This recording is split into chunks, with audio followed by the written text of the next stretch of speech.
Welcome to ಬಿಸ್ಟಿ form. ಎಲ್ರಿಗೂ ನಮಸ್ಕಾರ. ನೋಡಿ, ನಾನು ನಿಮ್ಗೆ ಈ ವಿಡಿಯೋದಲ್ಲಿ ಏನು ತೋರಿಸ್ತಾ ಇದ್ದೀನಿ ಅಂದರೆ ನಂದಿನಿ ಮಜ್ಜಿಗೆ. ಸೊ ಮನೇಲಿ ಯಾವಾಗಲೂ ಮಜ್ಜಿಗೆ ಸ್ಟಾಕ್ ಮಾಡಿ ಇಟ್ಟಿರ್ತಾರೆ. ಸೊ ಮಳೆ ಬಂದಿದ್ದರಿಂದ ಸರಿಯಾಗಿ ಕನ್ಸಂಪ್ಷನ್ ಮಾಡೋಕ್ಕಾಗದಿರೋ ಒಂದೆರಡು ಪ್ಯಾಕೆಟ್ ಎಕ್ಸ್ಪೈರ್ ಆಗೋಯಿತು.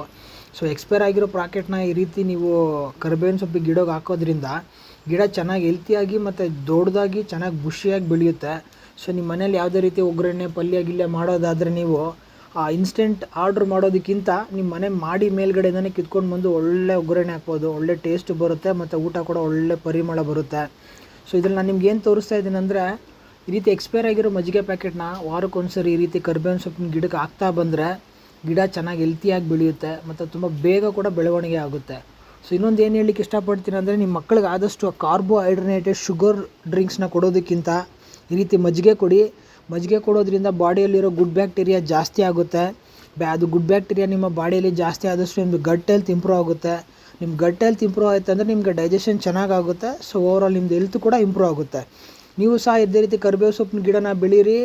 ಆದಷ್ಟು ಆರ್ಗ್ಯಾನಿಕ್ ಪ್ರಾಡಕ್ಟ್ಸ್ನ ಅಡಾಪ್ಟ್ ಮಾಡ್ಕೊಳ್ಳಿ, ಫಾರ್ಮಿಂಗ್ ಮಾಡಿ. ಹೆಚ್ಚಿನ ಕಂಟೆಂಟ್ಗೆ ಸಬ್ಸ್ಕ್ರೈಬ್ ಮಾಡಿ.